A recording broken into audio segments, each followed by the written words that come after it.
ஒரு கிழமை கொல்லிட்டே போயிட்டு வந்தேன். நான் சோறை சரியாக மிஸ் பண்ணிட்டேன்.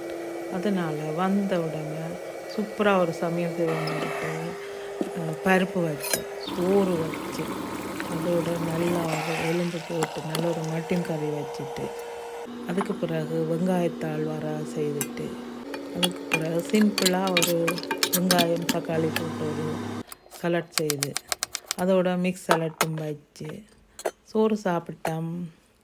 இதே மாதிரி நீங்களும் செய்து சாப்பிடுங்க. ஒரு நாள் மத்தியான சாப்பாடு இந்த மாதிரி சாப்பிட்டு பாருங்க, சூப்பராக இருக்கும். இந்த